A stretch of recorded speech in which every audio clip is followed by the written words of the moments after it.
OK, maintenant, regardons un peu le problème 4 de votre devoir 3. Donc, dans ce problème-là, je vous rappelle que vous agencez deux plaques. Vous avez le choix de les agencer comme vous voulez, en fait.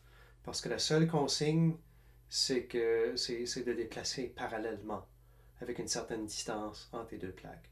Donc, ça se peut que vous les mettez horizontalement, ça se peut que vous les mettez verticalement, et ça se peut qu'un est au-dessus ou c'est l'autre qui est au-dessus pour les charges. Mais ça me prend quand même un schéma pour vous aider dans ce problème. Donc, moi, je choisis une configuration pour l'exemple. Je vous encourage à rester avec la configuration que vous avez prise. Juste inspirez-vous de ce que je montre dans mon schéma et comprendre le gros portrait. Puis après, vous pouvez l'appliquer à votre cas. Donc ici, je fais une vue de côté. Donc dans mon cas, j'ai décidé de faire les plaques horizontales et j'ai mis la plaque de charge moins sigma au-dessus, puis la plaque de plus 2 sigma en dessous. Donc, il ne faut pas oublier que le problème dit que c'est des plaques infinies. Okay? Donc, les plaques vont infiniment à gauche et à droite. Et il n'y a pas de chiffre à calculer dans le problème. Donc, vraiment, nos valeurs, c'est le moins sigma et le plus 2 sigma. Il faut les traîner et avoir une réponse symbolique au problème. OK. Regardons les zones à l'extérieur des plaques. OK. Donc, disons le premier endroit ici, un point d'intérêt qu'on appelle 1. OK, donc la zone 1, si vous voulez.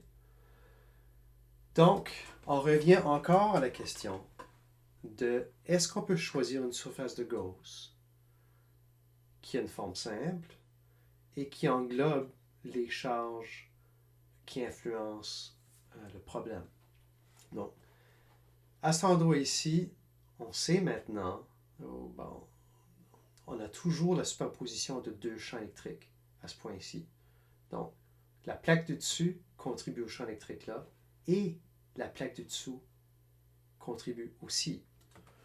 Donc, ça prend une surface de Gauss qui enferme les deux charges. Donc, qu'est-ce que je fais ici? Je choisis ma surface de Gauss comme ça. Et pour vous rappeler ce choix de surface de Gauss, vous pouvez retourner dans vos notes du dernier cours où ce qu'on a développé pour une plaque chargée. Donc, la différence que je fais ici, c'est que je fais ma surface de Gauss plus grosse pour qu'en fait, qu'elle enferme des portions des deux plaques. OK? Donc, avec ça et la théorie du dernier cours, vous serez capable de développer ça. Maintenant, ce qui est important, c'est que qu'est-ce que la charge à l'intérieur de la surface de Gauss? Ben, il y a la surface ici.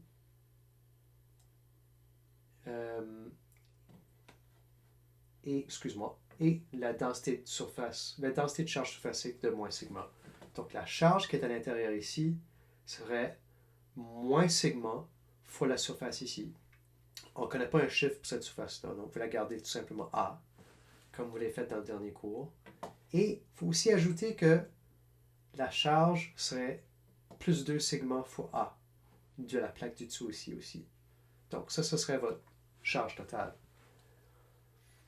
Et pour continuer votre problème, quelle serait la direction du champ électrique? Ben, vu qu'on a moins sigma plus 2 sigma, en fait, la charge totale ici serait une charge totale positive. Et ça m'inspire à faire un champ électrique dans cette direction-là. Pour la zone en dessous des deux plaques, on peut appeler ça zone 3, si vous voulez. Est-ce que je dois faire une nouvelle surface de Gauss ou est-ce que je peux recycler cette surface? Et en fait, on peut utiliser la même surface parce qu'elle englobe justement les deux sources de charge. Donc, vous pouvez aller de l'avant et tout simplement désigner votre E3 ici pour la même surface. Donc, une fois que vous faites votre travail pour une zone, vous avez la même surface de Gauss, la même charge intérieure pour cette section ici. Juste appliquer la bonne direction du champ électrique. OK. Si j'avance pour la troisième zone, parce qu'on demande dans le problème de trouver le champ électrique dans les trois zones pertinentes. Donc, il reste la partie du milieu. Ça, maintenant, je mets mon point au milieu et je veux m'arrêter sur, encore, comment choisir ma surface de Gauss. OK. Encore une fois, il faut que ma surface de Gauss inclue les deux charges.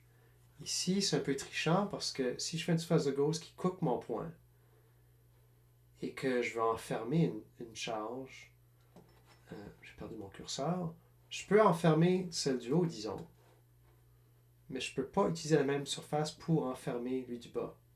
Ou je peux enfermer lui du bas, mais je ne peux pas enfermer lui du haut. Donc là, on revient à un problème où une surface de Gauss, une seule surface de Gauss, pardon, ne satisfait pas ce qu'on cherche. Donc, ce qu'on va faire dans ce cas ici, c'est diviser le problème en deux, en fait. Puis, faire une fois pour